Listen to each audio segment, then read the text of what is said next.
Continuaremos nuestro estudio del capítulo 2 del libro de Ezequiel. En esta ocasión vamos a poner nuestra atención en el capítulo 2 con el versículo 6. Dice, y tú, hijo de Adán, no les temas, no tengas miedo de sus palabras, aunque te hallas entre zarzas y espinos y moras con escorpiones, no tengas miedo de sus palabras, ni temas ante ellos, porque son casa rebelde. En esta declaración que encontramos en este versículo, estamos mirando un aspecto que tiene que ver con el llamado que Dios le está haciendo a Ezequiel, y también tiene que ver con la característica del pueblo de Israel, la característica con respecto a los profetas que Dios les enviaba. A lo largo de la historia del pueblo de Israel, cuando ellos tenían experiencias o prácticas del pecado o de hacer cosas que estaban en contra de la voluntad de Dios, acostumbraban a rechazar a los profetas, a los mensajeros de Dios, a los hombres de Dios, y muchas veces los mataban. Hemos mencionado al profeta Isaías con respecto a las visiones que Dios le dio por la similitud de las visiones que tuvo Ezequiel. El mismo profeta Isaías murió en las manos de Manasés cuando Manasés reinó y no obedecía a Dios. Y era un hombre que se dio a la idolatría, se dio a la maldad, gobernó mal, y entre las cosas atroces que hizo fue aserrar, como si fuera un tronco de madera, aserrar al profeta Isaías. Pero también para conocer y tener una experiencia o una opinión acerca de Dios y del perdón de Dios y del amor de Dios, vamos a mencionar aquí este dato que vamos a dar, que cuando Manasés ya era viejo, se arrepintió de todo lo que había hecho, pidió perdón y murió siendo fiel a Dios.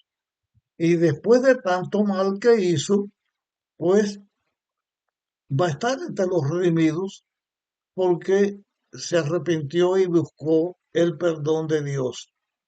Cuando Dios le dice a Ezequiel que no tema, que no tema, porque aunque esté en un lugar donde hay escorpiones, cuando está en un lugar que significa que es peligroso, que puede encontrar oposición bien fuerte y hasta atentados contra su propia vida, él debía dar el mensaje, no tener miedo y estar puesto en las manos de Dios. Y se señala de esta manera un aspecto que tiene que ver en la lucha entre el bien y el mal. Cómo Dios inspira a los profetas, los capacita. Dios tiene personas que son sus servidores, que cumplen con las encomiendas que Dios les da. Dios los cuida, los ama, pero muchas veces esas personas terminan dando su vida como mártires para servir a Dios. Por la otra parte, el diablo siempre busca la manera de que la persona que Dios envía sea destruida. Tratan de acallarlo, de callar su voz, de callar su influencia y tratan de quitarle la vida. Se nota así, por un lado, el amor de Dios buscando la salvación y la redención del hombre y el odio del mal, tratando de destruir a las personas que sirven a Dios. Esa lucha a la que nos estamos refiriendo aquí en este tema ha sido la nota, la nota central, una nota clásica entre la lucha del bien y del mal en este mundo desde que el pecado entró. Cómo el mal trata de sobreponerse al bien, trata de quitar la sana doctrina, la enseñanza correcta de las cosas que Dios enseña a través de su palabra, a través de los profetas, y la lucha del diablo para que venga desgracia, que venga mal y después culpar a Dios de las cosas que él provoca. Esta era una experiencia que vivieron los israelitas en este tiempo y mayormente la vivieron los profetas.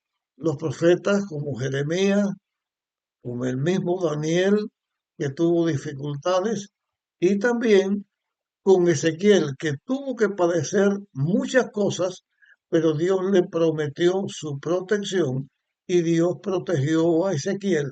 Aunque él tuvo que sufrir mucho, lo protegió y lo cuidó. Eso mismo que estaba sucediendo con el profeta Ezequiel ha sucedido a través de la historia, aunque parezca que estoy diciendo aquí ahora una repetición de lo que acabo de decir. Me estoy refiriendo ahora, proyectándome hacia el futuro. Cuando llegaron momentos importantes en el desarrollo del plan de la redención, siempre el diablo levantó oposición contra Dios. Y cuando estoy diciendo momentos importantes, voy a señalar, por ejemplo, cuando llegó la ocasión en que el Hijo de Dios, Jesús, vino a la tierra y se hizo un hombre. Se ve la nota tónica de la lucha del mal contra Jesús hasta que llegó el momento que Jesús murió en la cruz, dio su vida, murió para salvar al pecador y eh, triunfó contra Satanás porque él no pecó y la muerte no lo pudo retener porque él resucitó. Dios resucitó a Cristo y Cristo continúa su obra de redención del ser humano. Así también a lo largo de la historia de la iglesia, ya no solamente de la iglesia del pueblo de Israel, que terminó rechazando a Jesús como Mesías, sino de la iglesia cristiana, cuando llegaron momentos importantes en el desarrollo de la historia de la iglesia cristiana, siempre hubo momentos de chascos, de, de luchas, de persecuciones, de muerte, hasta el momento en que eh, vino un gran chasco en el cumplimiento de la profecía de los 2300 días, cuando Miller interpreta que Jesús va a venir a la tierra y no viene.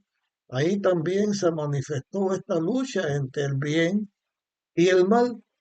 Cuando llegó el momento de establecer la fase histórica de la última iglesia cristiana, que es el período de la iglesia de la Odisea, también se ve la lucha entre el bien y el mal para confusión y para destrucción de todo lo que tiene que ver con la enseñanza correcta de la Biblia y todo lo que tiene que ver con la vida del cristiano que debe ser fiel a Dios.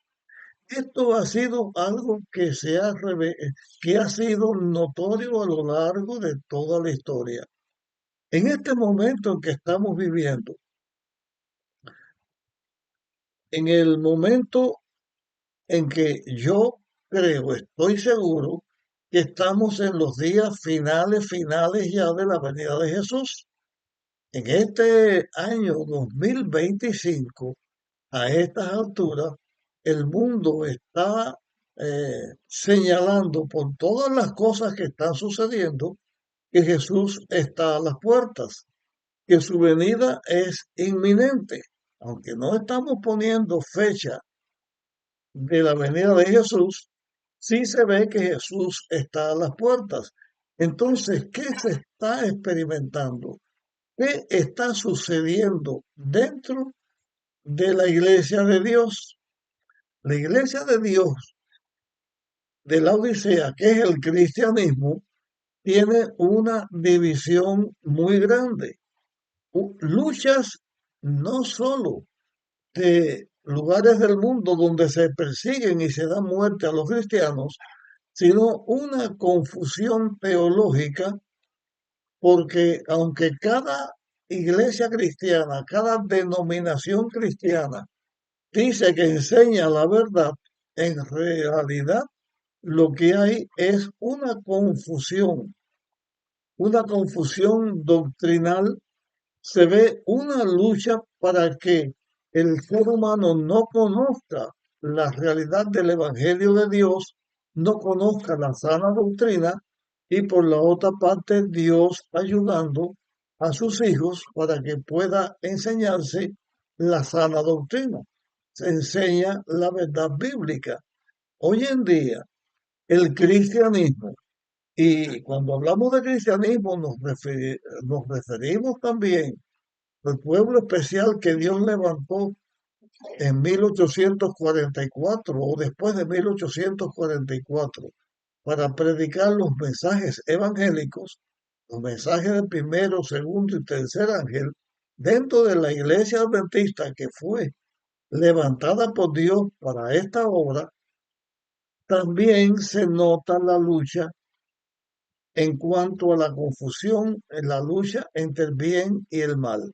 Pero así como Dios le dice a Zacarías, no temas, aunque estés en un lugar donde las personas son testarudas, son rebeldes, son personas que se rebelan eh, contra Dios y tratan de hacer daño, no temas, porque el mensaje que Dios está enviando a través de Zacarías al pueblo de Israel, que fue llevado cautivo por los asirios, y el pueblo de Judá, la parte de Israel que quedaba, que estaba siendo llevada al cautiverio por los babilónicos, Dios le dice al profeta, no temas, y Dios le dice a su pueblo, no temas, porque Dios está cuidando y está llevando adelante la obra que él estaba haciendo.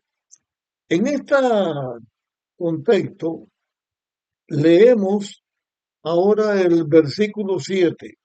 Dice, les hablarás mis palabras, escuchen o dejen de escuchar, porque son rebeldes. A pesar del peligro, a pesar de la lucha, Dios le dice al profeta, vas a hablar mis palabras. No importa que escuchen o no escuchen. Si escuchan las palabras de Dios a través del profeta o a través del siervo de Dios, será para la vida. Van a obedecer. Si no escuchan, van a perecer porque se vendieron al pecado, se vendieron al mal. Pero el profeta o el Hijo de Dios, cuando da el mensaje, cumple con lo que Dios envía, le dice que debe hacer, no es culpable de que el impío se pierde.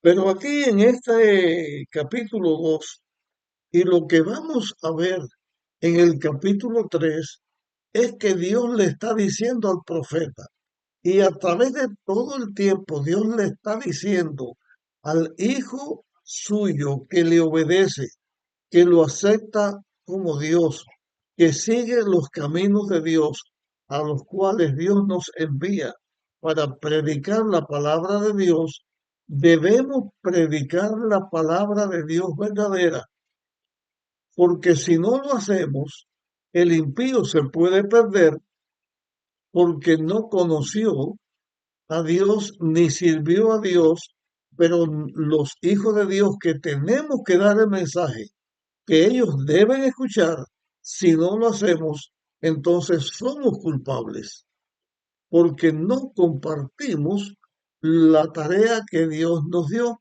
Y así también es la lucha entre el bien y el mal, y ha sido desde los tiempos de Zacarías hasta el tiempo en que vivimos la misma responsabilidad de los hijos de Dios. Debemos predicar el mensaje de Dios, que el impío sepa que si no obedece a Dios va a ser destruido, pero el mensaje hay que darlo para que la persona que no sigue a Dios sienta que Dios lo está llamando, sepa cómo debe actuar, pueda arrepentirse y pueda salvarse. Entonces, con el profeta, mencionamos aquí ya al terminar este tema lo siguiente. El profeta, Dios le está dando en la visión, le está presentando un libro que debe comer, un libro que él debe comerlo y que en su boca va a ser dulce, pero que va a amargar su vientre. Ese libro que el profeta debe comer, vamos a señalar en este momento que se está refiriendo al mensaje que Dios está enviando al profeta. Ese mensaje que Dios enviaba en este momento a Israel cautivo, al Israel que se había vendido al pecado, era un mensaje de bien y de perdón. A través del profeta, Dios estaba diciéndole a sus hijos rebeldes que Dios los perdona, que en su amor Dios los redime y que quiere que ellos se salven, no que ellos perezcan. Pero el rollo que el profeta come simboliza que el profeta tiene que atender y saber la palabra de Dios porque debe compartir la palabra de Dios. Así a través de todos los tiempos, los hijos de Dios debemos recibir el mensaje de Dios para poder transmitir fielmente el mensaje de Dios, para que el impío no perezca o para que si perece sea por su culpa, porque él no quiere escuchar la voz de Dios. Nuestro tema lo llevamos hasta este momento. Continuaremos hablando de esto en nuestra próxima grabación y te pido que compartas este tema con otras personas para que también puedan ser edificadas. Nos vemos en nuestra próxima grabación.